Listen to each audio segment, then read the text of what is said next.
Hey, what's up, everybody? Welcome to the Rideshare Rodeo podcast. Super excited this week to be joined by the board president of the Colorado Drivers Cooperative. If you are not already familiar with the cooperative or Mr. Sean, you will be here shortly. So, Sean, how are you doing, my friend? And I'm doing excellent. Thank you for having me on, Steve, and I appreciate everybody that's come in today. Yeah, absolutely. Um, yeah, it's we've talked about you. We've had Stephanie on. We had her at the town hall. I've been aware of the co-op. I know there's been some changes, so we'll go through some topics today, Sean and I.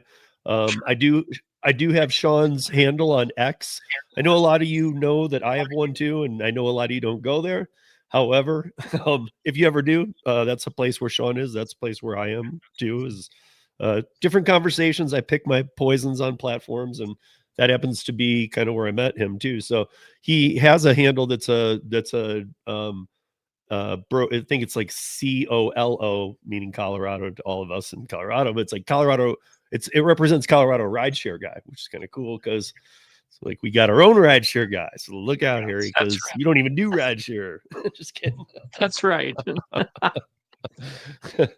Luckily, Harry and the whole team over there I'm friends with. I love those guys, so they're all good.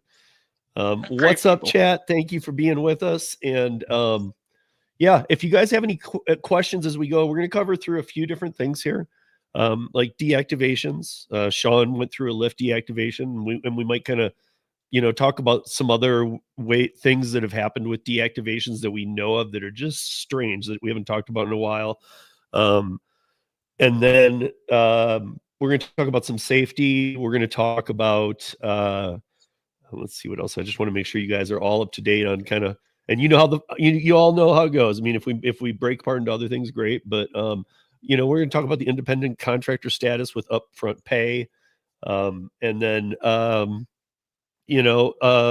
maybe the bid on service. I've been saying that we need to talk about that for a while, but really, let's start maybe with a little of who Sean is and how he got here into rideshare in Colorado Springs. He's just south of me. Those of you who have watched me do live streams for Last Mile, you know that I often go down to the Springs. So that is where he is from. And I think the first thing we're going to get into today, after he does a little intro here on how he got to where he is it'll lead into the Colorado Drivers Cooperative. And I think that's something that we need to talk about because we've known about it for a while, but now we have Sean here. So I'll let Sean take it from here for a minute. All right. Well, I'll try to be brief about it because that's probably the most boring thing is talk about my life. But anyway, so I left the corporate world in about 2010, and I used to be the head of investigations for a Fortune 500 company. Did a lot of security and yada yada yada throughout that whole thing, which we can talk about later because that's why I'm so passionate about rideshare safety is because of my background with that and having responsibility for 50,000 people and their safety and security. So that's just carried over through the rest of my life. But like a lot of people, so I left the corporate world then, and we had this little thing happen back in 2020 called COVID. And I'm like, oh, let's go see what's in the gig thing. So I go and sign up and for something like this, and look, I never even used this. I found this thing the other day, and I'm like, that's an totally unused breaking that Postmates out. bag, y'all. That might be worth like a couple $100 to some bidders, man. I know. I probably had to throw it on eBay, right? New in box. So, but anyway, so pre-pandemic though, no gig work at all. Gig no, afterward. not really. No Yeah, gig no, afterward. Okay. Not so much. I mean, I've always been a serial entrepreneur. Even when I was in the corporate world, I was always that's why I moved it to the apps. No rideshare, no delivery, nothing before the pandemic. Nope. Okay. Nope. Yeah. And then independent contractor and that kind of stuff we've all dabbled in. So I'm imagining you've done many between 2010 and 2020. You did a lot of things. Oh yeah, absolutely. Yeah. So that's just my guess. But anyway, so let's take it from the 2020 point. Okay. So yeah, that the world stops and the world stops, and I actually had an antique store at the time, and nobody wanted to go out and go shopping. I lived down the country, so I opened up my barn and I was selling stuff that nobody because people come out to the country and to escape COVID, and so I was doing really well with that. But I'm like, kept hearing about all this stuff with you know people making a lot of money doing DoorDash and Uber Eats and all that, and so I'm like, what the hell, so I went and gave it a shot. I signed up for all of them, and that Like one I pretty think I did early like on, like early the on CARES COVID, Act, the like CARES Act and probably about stay-at-home orders were end of March. oh yeah, no, I didn't. I was also with search and rescue at the time too, so Right. I was still out in the world, even though the rest of the world was away, I guess we'll say. Right. Yeah. Yeah. I mean, that's something Sean and I share. And actually, I think he's kind of stepped back from it as I'm kind of moving into it. But you guys all know I'm not the youngin' either. So, but there's something to it. But I think that things like that took a little longer to shut down because it had to wait until, like, wait, okay, there's nobody out here to save and there's nobody coming Right. out here. So, Right. that's when it gets real for search and rescue is I would think. I wasn't part of it during the pandemic, but yeah. Yeah, that was an interesting time in itself with it, but another topic for another day, right? For sure. For sure. So yeah, moving forward, you get into the gig apps, you've done a handful Of different gig work. Yeah, like rideshare, I don't Yeah, I've know, done, rideshare, just rideshare or food delivery, m- Spark, yeah, food, B2B. I started off with food delivery because of the pandemic, and then started Okay. doing a little bit of Uber, um, and then kind of stepped away from all of it, and then moved down to Colorado Springs, and I'm like, you know what? I kind of miss doing all that. And yeah, you get old and broken in the food gig stuff, and it's just not as much fun anyway as the rideshare. At least to Yeah. me, the packages, the food doesn't talk to you. If it Sure. does, you probably ought to go get some sleep. Yeah. No, I know. Um, When people ask about the rideshare thing, and first of all, I will say with all the people I've heard about payments being down across the board, I talked to people nationwide for the food delivery. I have heard some, like more than a couple stories about rideshare pay being up for different people. So if you're playing it right, you might be doing. But the thing about rideshare for some of us, like I was a bartender and owned bars for 20 years plus. I miss that.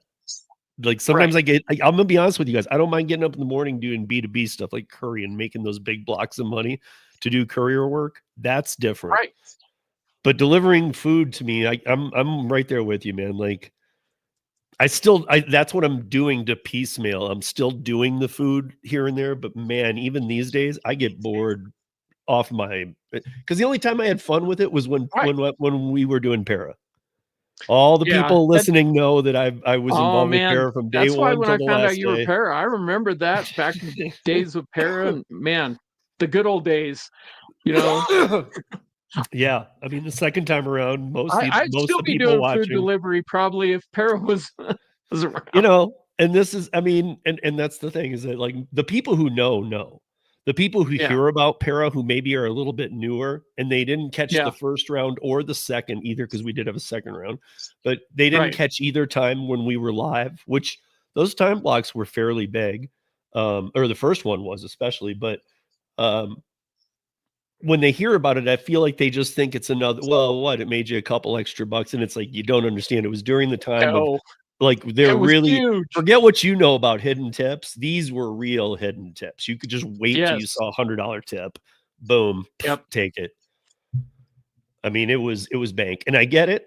Yeah, A lot and of people have their the money opinion on was para, but better. here's my opinion stands. I wrote an article. I've written some articles for different publications, but I wrote one about David, the CEO of Para, my friend, Yep. and I wrote an article the second time that Para was shut down, because both cease and desists were in the San Francisco Para office on the wall.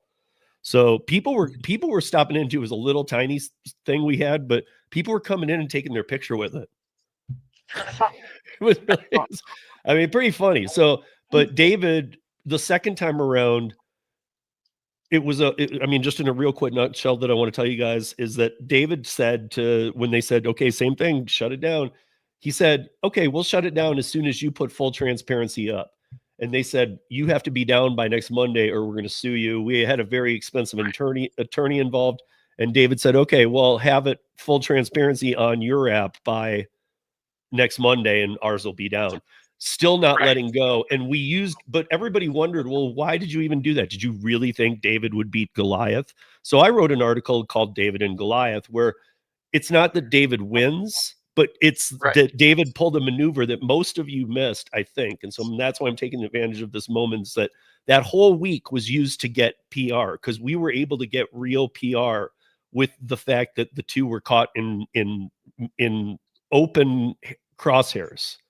Like this wasn't some hidden problem that was being dealt with and silenced. For 1 week, it was open, and we were able to attract a lot of media, and that was the point. So anyway, everybody loved Para that tried it, I think. But moving back, you're doing gig work. We hit our transparency bills and some of the other legislation some things moving in the right direction here. And all of a sudden, I knew the drivers co-op was coming, and it comes, and I had been in touch with them. Somebody was going to come on. Now you are the board president of new too, somewhat new board president of the Colorado. Is it the Colorado Drivers Cooperative?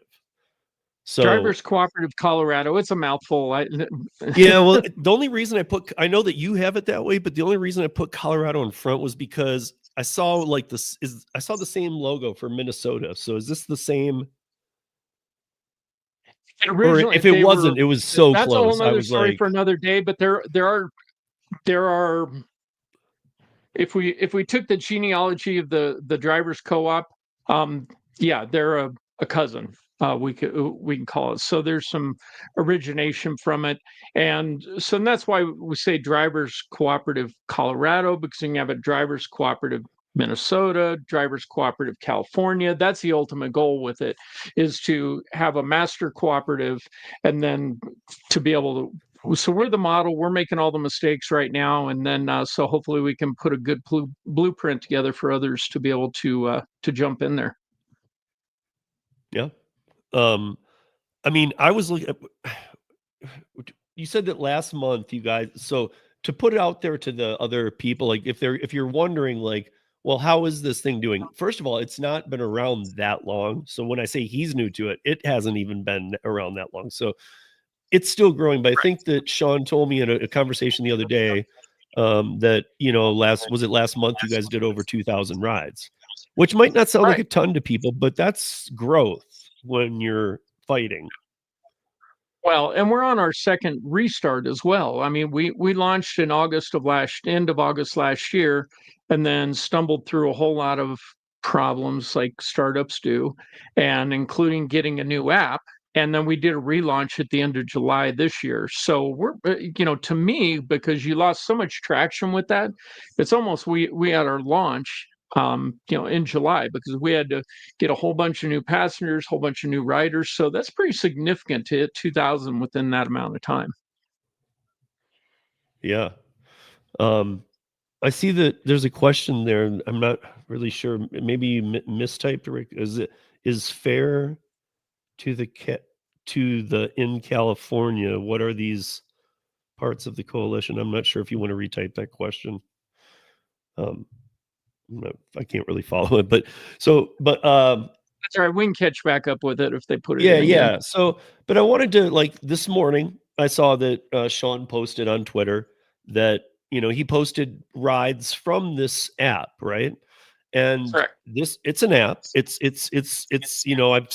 on the website right now. It's coloradodrivers.coop, COOP.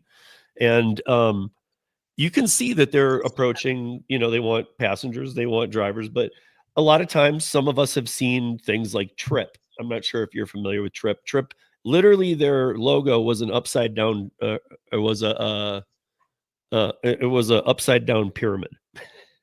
And it ended up being a pyramid scam. It's like Amway, like get 5 people under you and then you get yours for free, and then we'll get you the best ride. But the problem was there was a ton of drivers, no riders, none. Right. And that's an issue. But I mean, like, that's why I wanted to bring this up for people to show you that today, like, these are Sean's rides just from today. And it's not going to be a ton, and none of you should expect that. But this is like, for a Monday, this would be good. This is 3 rides that he did. And you can see. Not only worked till about 11:30 this morning. So. Right. And I mean, I don't even know if you were doing any other apps too, but just on this one, you made $32 and 3 rides. And if you guys look, I mean, some of these rides pretty short, like, 5 minutes. It looks like one is like 9, and then the last one was like 10.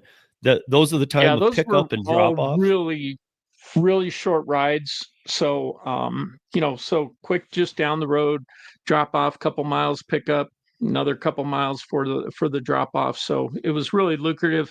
That 1528 one, I think that was one I got like an $8 tip on. So that's why it looks a lot bigger than it is. And that top one, the top. I wanted to talk about the top one because this is the basic pay, Yep. right? This is you can't be paid less.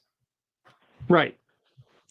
So, so the interesting thing about that, Steve, is we're everybody always wants to compare Uber and Lyft and what's the alternative solution.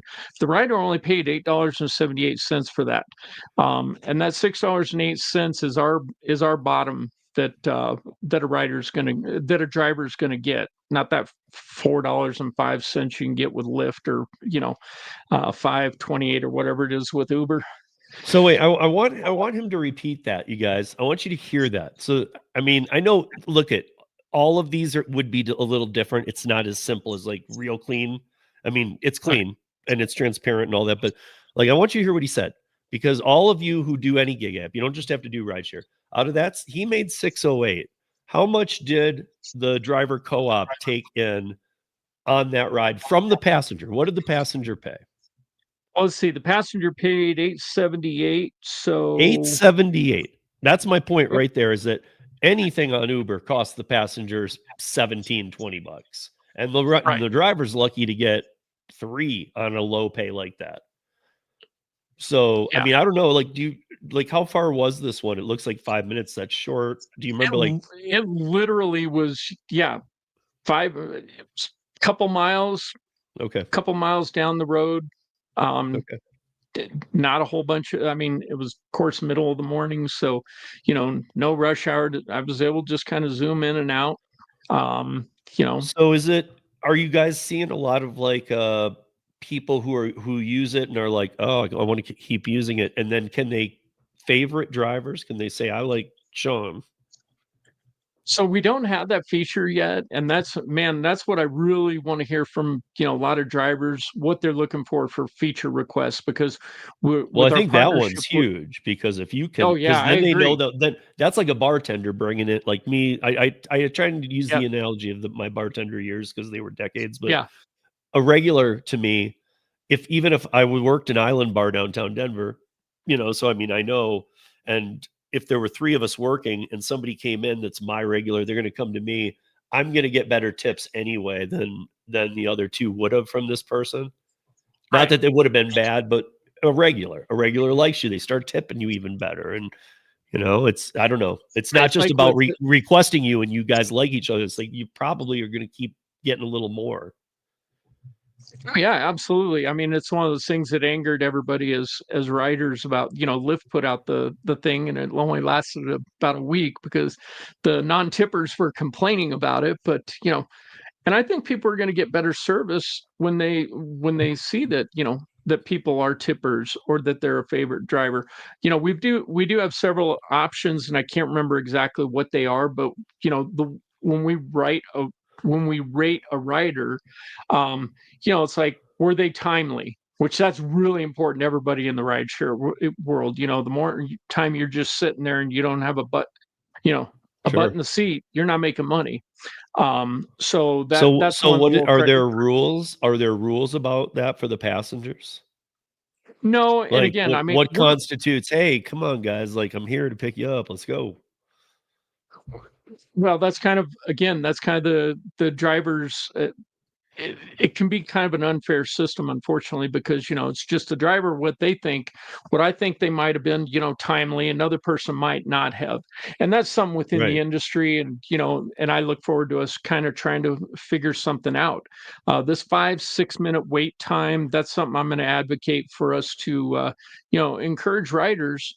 Say, hey, you get the benefit of a good value price ride, so let's give our drivers some respect and let's be there on time, not toes on the curb necessarily, but be ready to walk out the door and be there within a minute, and if they're not there, then, maybe we should consider some you know, additional benefit to the driver if they have to wait longer. So those are some of the things we're Or looking even at. I know you and I, like, just so you guys know too, I've chatted with Sean on Twitter for a while, but we hadn't met, and so we got online.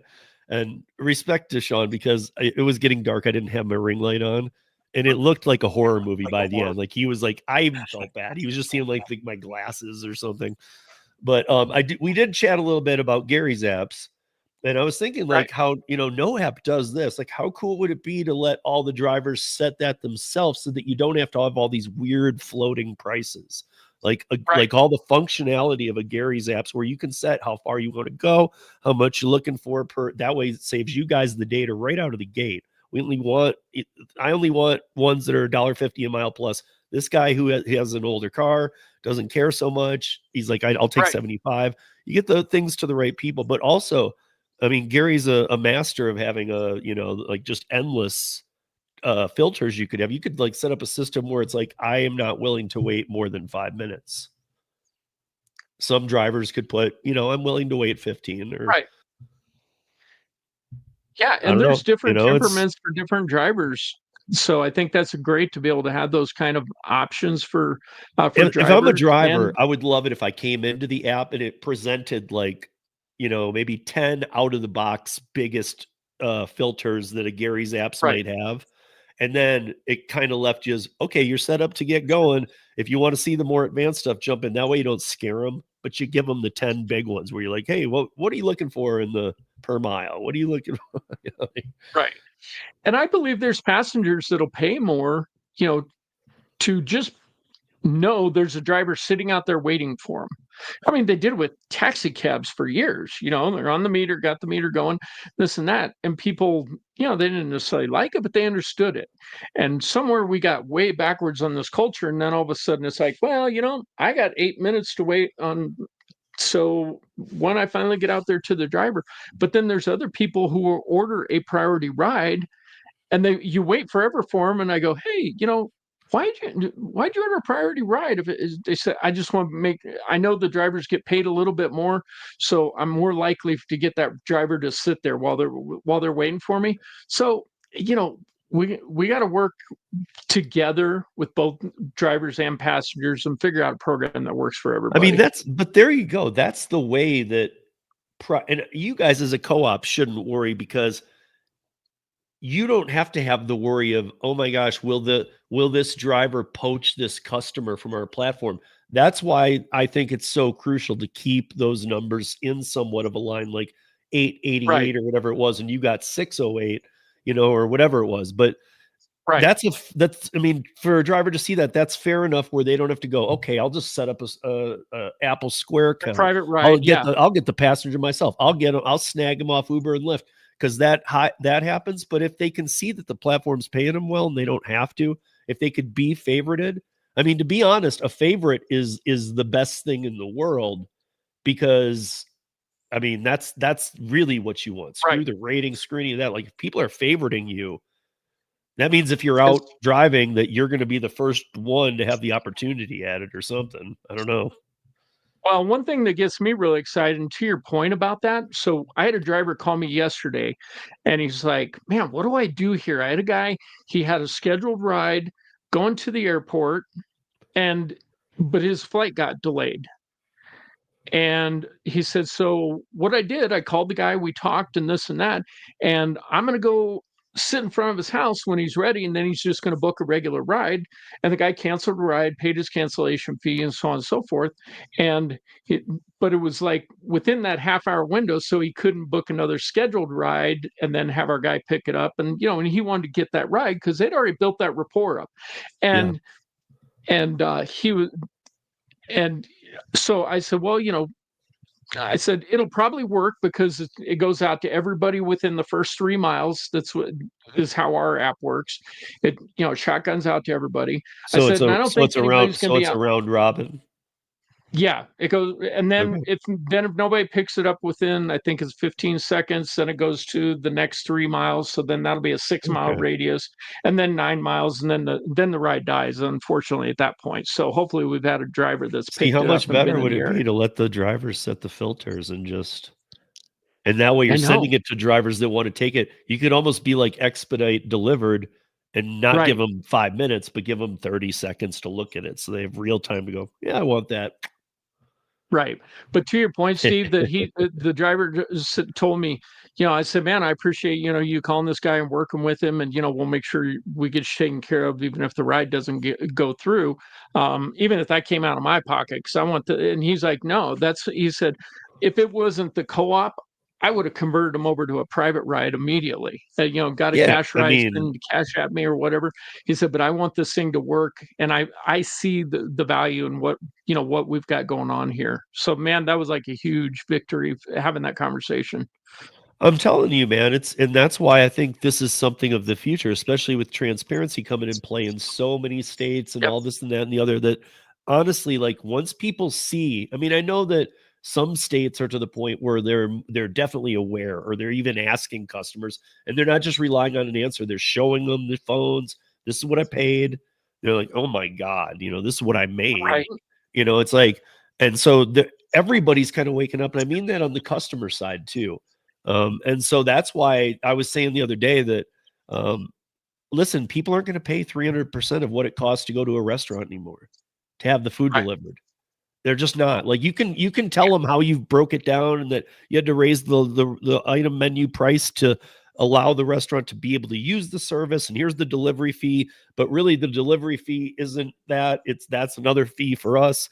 And then here's this. And then, I mean, I'm just saying, like, people are sick of it. And there was a term a while back, tipping fatigue. I haven't heard it in a while, and I'm not looking to restart it anybody, but I'm just saying, like, I feel like there is definitely drip pricing fatigue. I was talking to you about like how that works. Right. And you get down to that last screen, is just crazy. But if you guys are only taking this percentage, you really take because I tell people, hey man, if you're jiving with somebody and you find out they're a pilot, I'm in Denver. If you find out they're a pilot at DIA and you totally click with him, he likes your music or something, you guys start talking, you guys really like each other, you absolutely should be ready to land him as a private client off Uber and Lyft.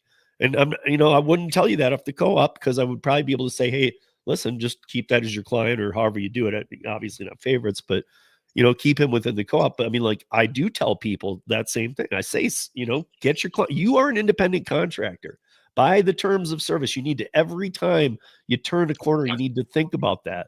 You're your own boss. You're your own entity. You're paying taxes as an independent contractor. You are providing earnings based on independent contractor law. You live in a state that has independent contractor law, so use it. You're allowed to advertise. Right. It doesn't matter if the app say you can't steal our customers. Well, I can have a QR code flipped over the back of both seats that say I do private rides for less. So guess what? Yeah, you can. Oh, and there's guys out there that do that all the time, and then the only risk factor to them is, well, what if I get into an accident, because I don't have commercial insurance, and that's a huge risk.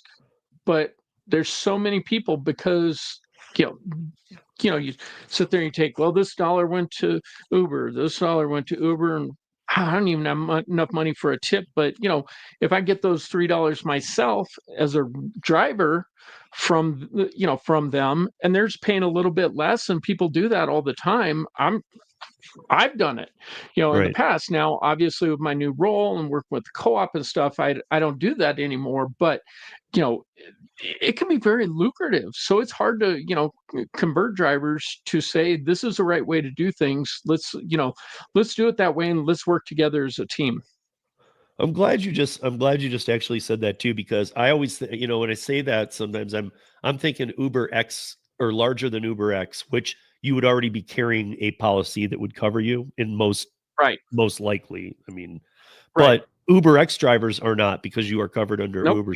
So therefore, I'm glad you said that, because yeah, guys, if you are taking private rides, you should understand that, because and again, don't be afraid. I mean, I guess these days be afraid, but to call your insurance agent, but you know, maybe call a different company and just ask them.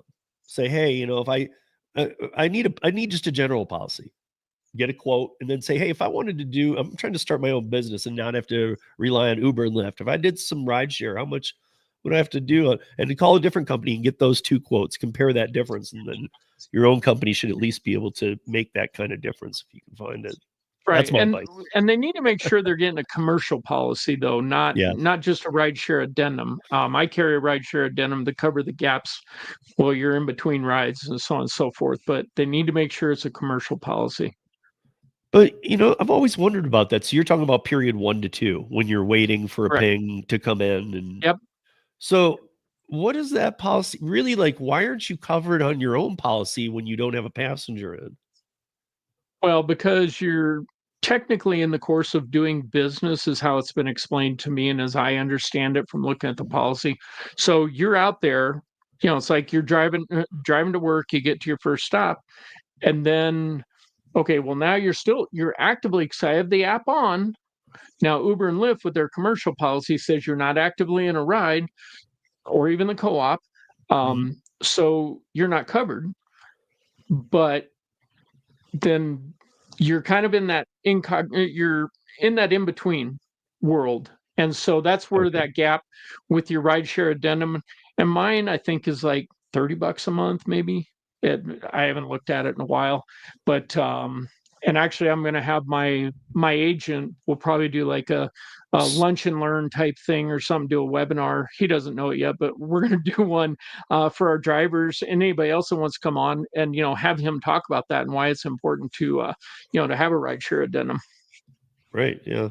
Um, yeah. I mean, I know you and I were talking about a senator that was at Senator Priola that was at our town hall. Priola, yeah. And I mean, people, it's tough to get in. Like it can be easy to make some contact with some people. Like I try and get all of you guys to do, but it's tough to really get in with some of these guys. And once you do, if you can really make some leaps and bounds. So, but yeah, so I guess let's move a little bit into, I know safety is big with you. I know that not only because you said it was, and it is with me too, but because your other job had to do with safety too. But before that, let's talk about this deactivations. My good old deactivation. Right. I mean, guys, we've heard stories, but here's a different one, and I told him a couple about like Nova Dasher and stuff who became Nova Hustles, our friend Marco. But yeah, I mean, this is another one, a Lyft one. And Yeah. So I'll try and paraphrase it really quickly because it did last almost 60 days. And now, because Colorado, they now, they put your account on hold. You don't get suspended. You don't get, they've, because of the wording, and I think a lot of that has to do with the transparency law and the way that they state with the policies, that now that's their way of kind of, they can push it out a little further than if they said I was suspended. But again, we're not getting into a legal conversation on that. But what even, that's funny that you say that, because what even is suspended either? I mean, you're an independent contractor. You can't be suspended. Right. You can't, and and definitely you can't be deactivated. You can be not hired for the next job, which almost might mean that throttling is okay. But yeah, you can terminate our contract as me as an independent contractor. But you can't suspend you. Like, hey man, time out. Go to timeout. I mean, the bottom line is, I mean, I've worked with contractors in other worlds. The bottom line is, you don't like your contractor, you just don't give them work, and you just tell them, hey, I don't have any work for you, period. But then they get into all these games because they want to keep you on the hook and go, well, you might need them, so we're going to just dangle them along for a little while.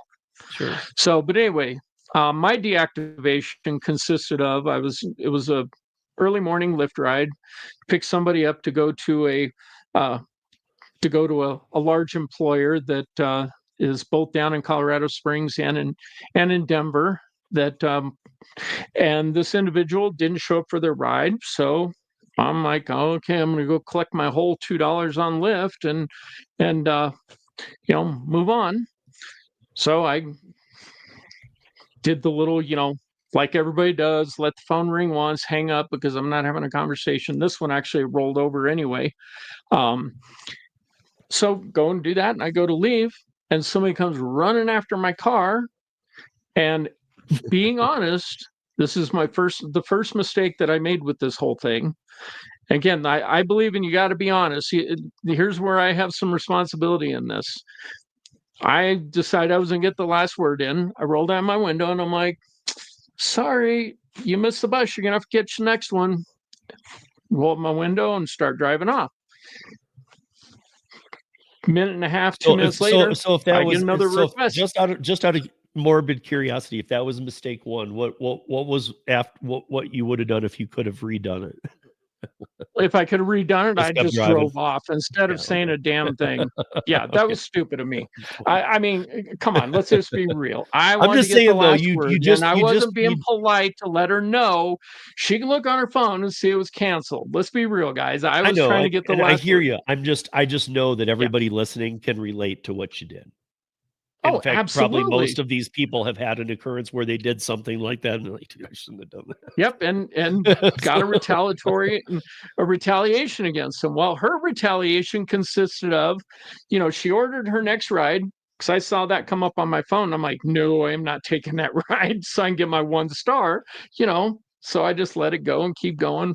Picked up an Uber ride at that point, and then like 30 minutes later, I get a call from the Lyft safety team. And I'm like, and they said, blah, blah, blah. And I'm like, okay, hold on. And I look on my phone. Yeah, I was on an account hold. And so they make this accusation saying that I ran their foot over. And I'm like, what? I'm like, this is absurd, blah, blah, blah. So anyway, I'm like, whatever, and it was getting busy. It was, morning rush hour. So I'm like, okay, whatever, we'll deal with this later. Because they're like, oh, we have the insurance call you and we'll send you an email and, and don't, we'll respond to you. We'll let you, don't call us, we'll call you is the thing that happened. And don't call us, we'll call you kept persisting of them not calling me. I did hear from the insurance company. I gave a statement to them, and I said, by the way, the interesting thing is, if this really occurred, if this happened to you, Miss Insurance person, what would you do? And she's like, I don't know. I said, I know, I'm kind of putting you in a corner on that. I said, would you order another ride?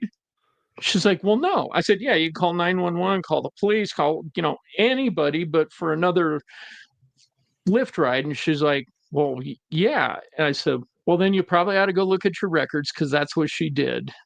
And that was pretty much the end of it from them. And then I never heard from Lyft. I kept reaching out to them, sending them emails. They failed to respond. So what I finally did, Steve, was, and one thing I did not do, I did not go onto Twitter. I didn't go onto Instagram. I didn't go blowing Lyft up on social media.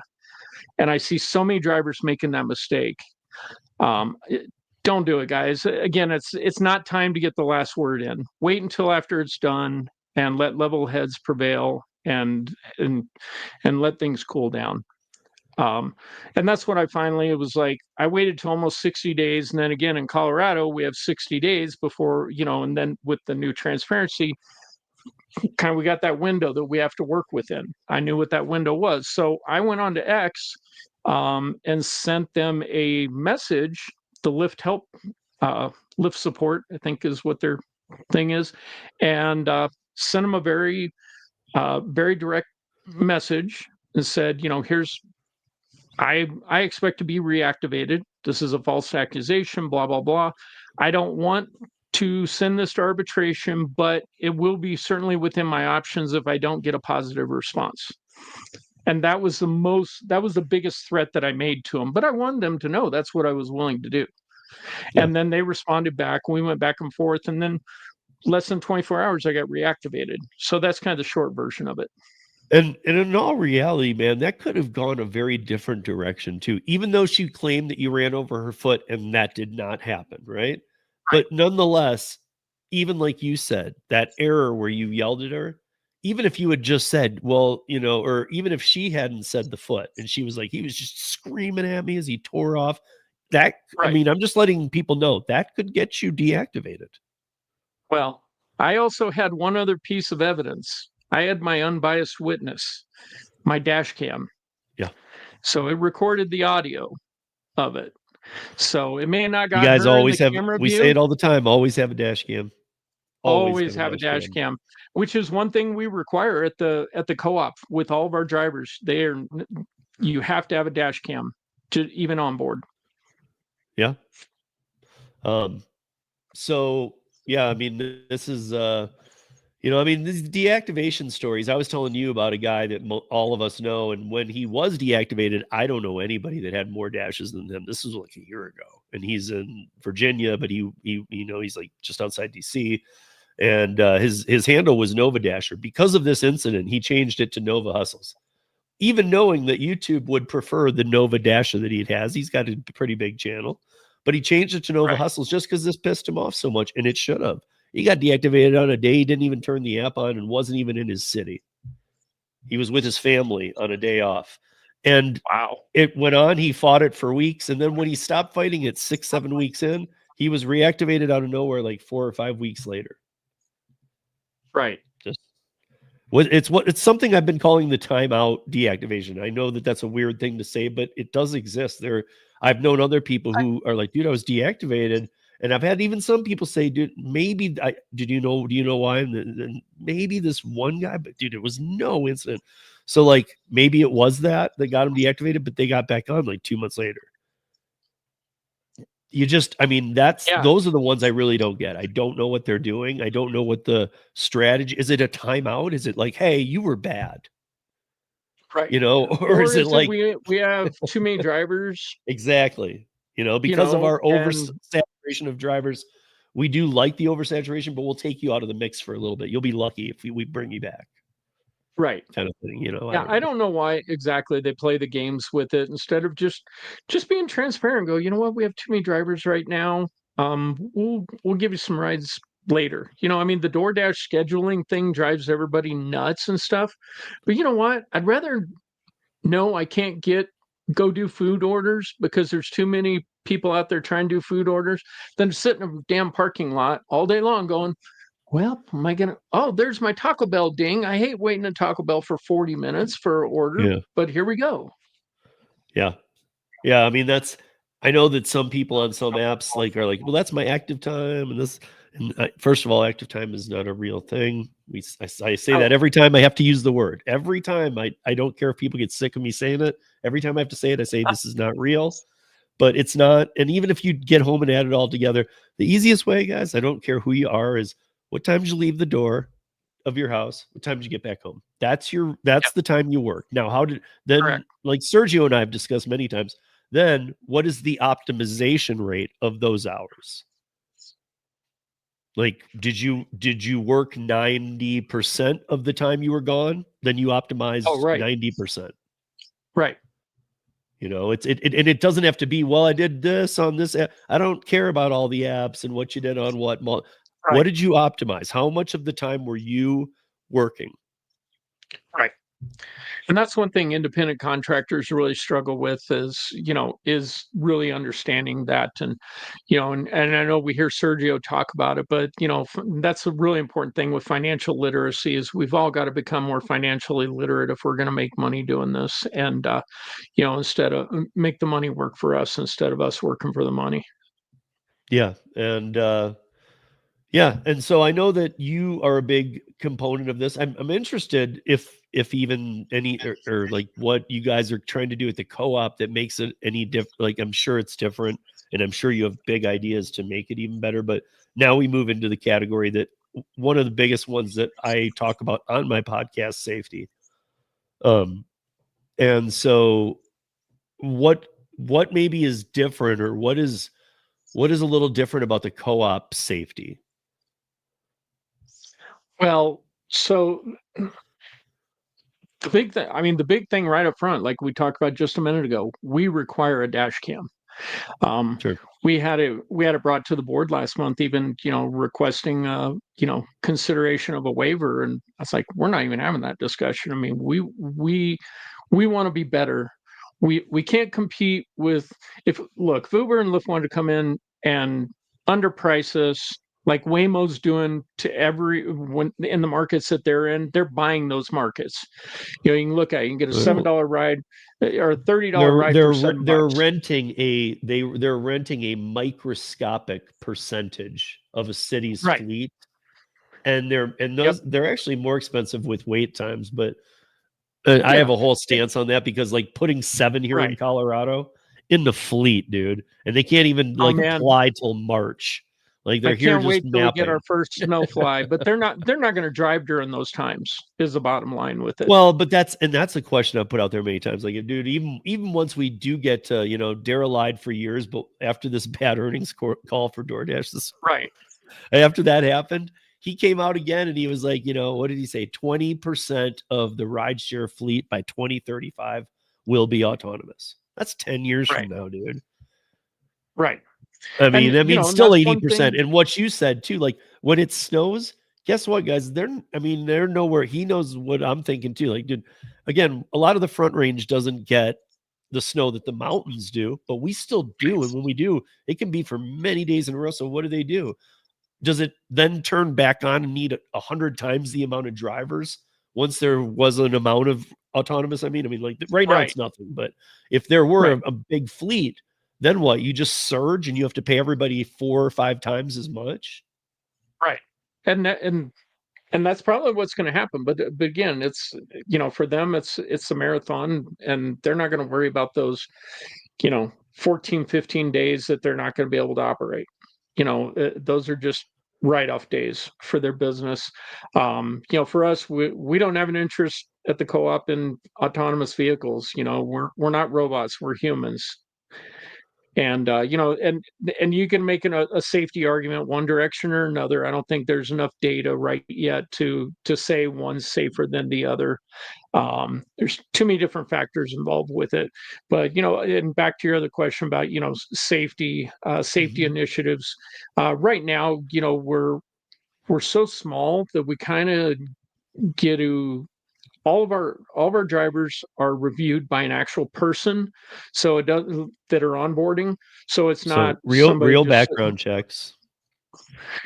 Right, and that's one thing I'd like to see an improvement, and I want to see real background. I want to see real rider verification for safety for our drivers.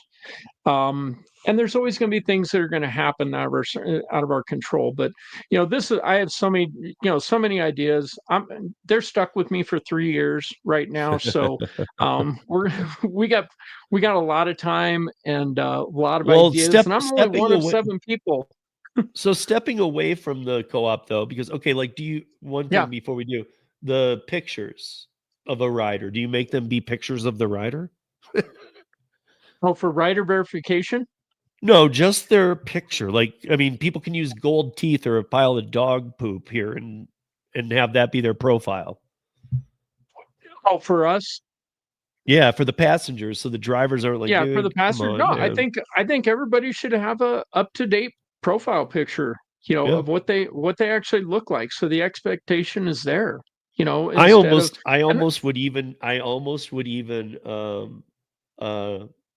maybe think that it wouldn't be such a bad thing if you were like to the customers like, hey, take a selfie before your driver gets there, like almost every time, because they're going out there. Oh, I don't disagree. And and I then you know don't have to everybody is implement getting the so technology, but the driver can say, okay, that's her, that's him. right. In You fact, know, I mean, hold it away so you can see what they're wearing too. Because how yeah, many times do we, we're like downtown where there's 50 million people or at the freaking airport, and we're like, which yeah. one of these people, which one is my person? Honestly, it might So, get somebody at the airport, even let's say, to like pull out a hat out of their bag that's a hat nobody would have, and go, you know what, right, I'm wearing this, you right. know, Yeah, no, I think that because it I makes them mean, I think, think you know. I think it could improve customer service even just by, something like that that might initially feel really inconvenient, but it makes it a safer option. And then people are more satisfied. Drivers are happier because I can easily see who my person is. The person, they've always got the car and the license plate and everything, even though it feels like some days they never look at it. But I think that if you guys got to a point where you were doing, background checks and making sure to the point where you're checking the insurance just a little too, I think you could get to a point where your advertising could be, and I know it might sound a little clickbaity to some, but it's true. And so because of that, your advertising could almost be like, all our drivers are insured. right. And just Getting leave it at getting that. Uber and Lyft people to think like, wait, what do you mean? Are these guys not? Right. Because a lot of them aren't. We don't know about them, but we know about us. Right. Yeah. I mean, but then, so if it's not you guys, like I said, stepping away, so safety, like if you had you were able to have a conversation with the Lyft and Uber critical safety team, Sure. what would your three biggest issues be right now? Let's keep it to Rider rideshare. verification, true, knowing who the rider really is. And I just can't even get beyond that because I think it's just something that I don't understand why they don't value that and want it to be safe. Just, I mean, look how much look at the litigation hit that Uber took on their last, earnings announcement. Yeah. And, I guarantee that that has something to do with safety and security. If somebody sued them or somebody's sued them, and they were, finally taking their quarterly hit on it. And Well, they're maybe fine. that's I think that it was. I think a big portion of it was that win in California, finally in the Ninth District Court, that yeah, allowed all of the women who have been sexually assaulted to bring their cases. That happened right. in this quarter. So, Oh, that did. That's right. and And then that also, was. I mean, that was like a nightmare, and that's just and a little piece of the nightmare. They crack that onion into letting everybody come out that's yeah, been done wrong. The investors are right. going to see some nightmarish numbers and scenarios. Oh no, but the attorney and the law firms know it too. I mean, I don't know about you, but on my Instagram, if I'm doom scrolling through Instagram, about every third to fifth one is some ad from some law firm about have you been sexually assaulted, blah blah blah. Sorry, have you been assaulted, by an whatever, um, and I'm it's just putting just that. What's up, crazy. Lynn? I'm just putting that up for Oh, anybody hey, that knows Len, what's about going her. on? Lynn does a live for rideshare drivers and gig workers. It's on Twitter. It's Spaces on Twitter. You just you can it's did she write it in here? Oh, drivers C to C. Yep, drivers That's coast to coast. Yep. Just go there, put that handle in if you guys want to check it out. It starts here in a little bit. So yeah, I mean, I don't know. To me, I think that, I mean, but there's other securities too, like, like why, they spend these monies on security issues like say my name, check that Right. the child lock isn't on the door. I mean, like if people knew the amount of money that go into like things like this and you're invested in this company, you should be very disappointed. You should be extremely disappointed. Like, and it's moved to, like, in case anybody doesn't know, it's moved to cases now of, are you in our audio recording program? Are you, and is the passenger, is the driver, are you only being matched to those? Like, you don't even know what's going on anymore. A lot of those are feel good, false sense of security things that are put in place, though. I mean, that's what Oh, I it really know. comes down to. There's no value in But them. as you and I spoke about, like, so, and most of you guys who watch the channel regularly, you know that I did a thing on the bill that I was not down with about dash cams here. And it's not have one. It was that Uber and Lyft would have and maintain it. I talked to Sean Right. about that, and we agreed again, like the audio recordings through Uber. Now remember, you'd be relying on Uber to, like, if it was needed for court to produce, like, they'd be producing you the evidence. I'd rather have my dash cam, pull it and not Right. have it be edited. Not that they would, or Uber says, oh, that file's corrupt or missing. You don't know. You can't trust Uber. So all Oh, these, I would not rather they only are have they to not programs that don't help, I see that they could hurt. So oh, again, it yeah. goes I back want to them to have a dash subpoena cam that so that from you're me. catching the real. Yep, they got to subpoena that from me, not from them. Or let's have a third. If it has to be uploaded somewhere, let's have a third party, a disinterested third party. And I think that's ultimately the solution with it, Steve. Yeah. I don't have it. They don't have it. Some third party ends up having it, and then now we got to figure out who's going to pay for that. Well, ultimately, the drivers and the riders are going to pay for it. Yeah. Yeah, absolutely. I mean, this is the safety nightmare we could go down daily. I mean, another thing that we had mentioned was, I mean, the fact that every day you can Google Uber or DoorDash. Even these days, you can just Google DoorDash and see that a delivery driver was killed, sometimes dismembered or this or that. But rideshare, I mean, it's gig workers die daily. Or the passenger does. And I'm not trying to scare anybody. I mean, with the amount of people doing it, what is it in the United States? I just heard the number recently. The newest one is like 29.7 million people in the United States do gig app work. Out of 100, by the way, the 175,000 that I used to use of working adults in the United States is now 158,000. It's gone way down. So out of that, I mean, you're talking about like 20% ish are gig app workers. Well, with the government shutdown, we probably had a spike in gig workers. Yeah, these numbers are pre that though. Yeah, like before we had been using 175 million working adults. Now it's like 100. I saw it was like 158 million.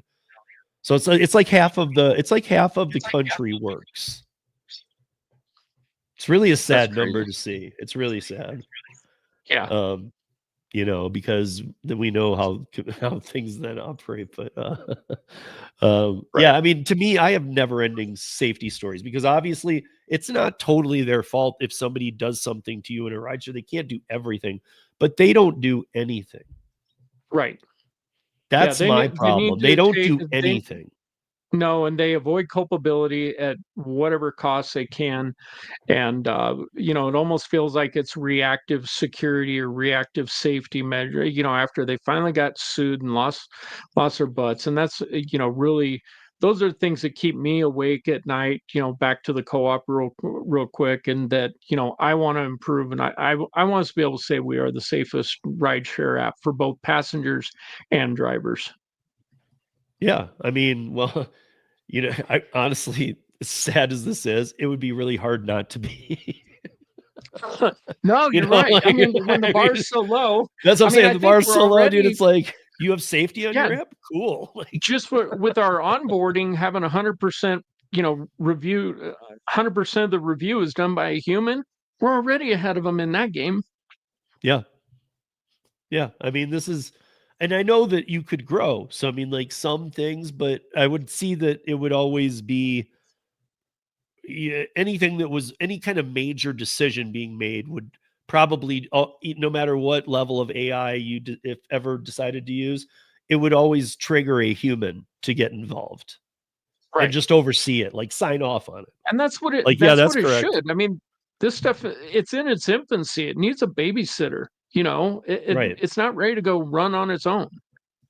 You know, to me, I'm going to be honest. I think one of the biggest issues is it's the wording. They just don't want to say it because if they say it, they're it depends on the state, but you're just risking, like Larry or Gary is in here now, Middleton. And what up, Gary? Yeah, I saw something pop up with Gary. Yeah. So, I mean, like Gary walks everybody. He'll tell you take him to litigation, take him to litigation. Like he has like a on his blog, he has a page up there on how to go through, how to initiate litigation and what to do. Right. I mean, and it's sad, you know, what it is the company never, ever wants to say. So not only can you be deactivated, they don't want to say that though, because it's not allowed. It's not legal. Right. So they don't want to say you're deactivated on this date, because then you'd be like, I'm an independent. You can't deactivate me. I don't even know what that means. Well, and the problem so is, I think even in their book, it's just kind of like, it's like a general contractor, you know, taking bids from plumbers and HVAC and all these types. And all of a sudden they don't like this one HVAC guy. I see throttling is like that. They still probably take the bid from him every time, even if they hate this HVAC guy. Right. But they're not even looking at it. They're throttling just so he doesn't sue them and say, you didn't give me the same rights that everybody else has. Right. And so I guess my point is, like, as much as I hate to say it, it's almost like they're better off throttling you. Like, because at that point, you know, they really don't have much explaining to do. Well, to them, it is absolutely better to do that, because I mean, I know exactly. You have you don't have liability if you're, you know, if you're just putting somebody in the back and by seat. the way, to whichever person from Lyft or Uber is listening this week or watching, no, and I'm being serious. If it's the audio podcast or whatnot, don't think you just discovered gold, because if you screw around with somebody and start doing stuff like that, you're going to get called out. So if you start doing, if you thought my kind of non-joke joke is something that could be reality, trust me, we would catch you and other drivers would catch you. We've gotten very good at screenshots. This, like, we could prove you didn't send an offer in a major city in 2 days, and that would alone prove that you throttled somebody to the T. Well, Steve, I don't think you're bringing up a new idea to him. I just like to clarify in case, like, some intern is watching and taking notes to give back to anybody, that you didn't just discover gold. You didn't. Yeah, and you know, it's funny that you say that, and it's kind of off subject, but not. But when we have drivers, you know, talk to them about promoting the co-op, because again, we're 1099, so we can talk about whatever we want to the passengers. There's many of them that are afraid to even mention the word co-op under another ride, just because they're worried they're going to get retaliated against. And they're not even an employer. How can you be so afraid of somebody that you're just a contractor for? And they should be embarrassed that people are like that. And I feel so sorry for the drivers that are so worried that they're going to get deactivated, whatever we want to call it, you know, because they're just trying to earn a living. And that's awful, man. We got to do better. Yeah. I mean, I see that, you know, Life of Richard here, he's saying that when you pay drivers under minimum wage, for drivers, it's not safe for passengers to take any trips when drivers can't maintain their vehicles. I mean, I agree. I don't think it comes down to the minimum wage thing, but you got, again, in most places, you got to remember the passenger. Again, we were talking about this earlier. I think they're way more educated now, but I mean, go back even 2 years. We were already 2009 was the launch of rideshare. Even 2 years back, they weren't. And so they thought, they really were still under the understanding that drivers were paid well. This is kind of a new thing that they're really picking up on. They're not. I talk to drivers all the time that are trading screenshots with passengers. No, for real. Here, look at my earnings. You know, and it's not a good look. It's not. And I can tell you, a lot more people are taking people from their platform. Uber actually did launch a favorite drivers thing for a while in 5 test markets. It was one of those programs they removed in like 2 days because they realized, oh my God, these people are just going to steal our clients. Because if somebody favorites them, they'll just say, hey, if you like me, we'll just call me direct. Right. Well, now Lyft has that, but you know, but unless they schedule a ride, there's no benefit to the driver for it. Yeah. Yeah, I mean, it sucks, you know, it sucks that the safety's not there, but and again, I'm not siding with them, but I understand what they're doing. They can't say, because they can't, especially right now with all the laws and all the states pushing things, they cannot allude to that you are a worker on the platform. And as we all know, I won't go through all of it, but the ABC test alone, the B prong, it's almost in every state, you guys. And that B prong says that if you're using independent contractors, the contractor must be in a different line of work than what the company does. So if the company Lyft, let's use Lyft because it's just rideshare. Lyft does rideshare. So Lyft can't hire independent contractors that are rideshare drivers. They could hire a plumber for the Lyft building. Right. But they can't hire a driver because that's their main line of work. And that's what always in this country has got people in trouble, is that you're skirt tailing W-2 law. And this is what flags people to these people they're misclassified. They need to be employees. But at this point, it's them taking advantage of something because the whole thing doesn't work under a W-2 or franchise model. It has to be independent contractors. There are some very simple solutions. They don't want to take them. They want to play that, we're not going to tell you about safety. Well, just, just be transparent at least. Get the drivers on your side a little more, even if it's not earnings. Do things right. Take away ARs. Do some things right. Absolutely. And that is a tip to anybody watching. And we don't do that at the co-op. But we don't have an algorithm that's going to determine who's getting what rides or whatever. Like I told you, it goes within a radius. It's the only thing is the closest driver.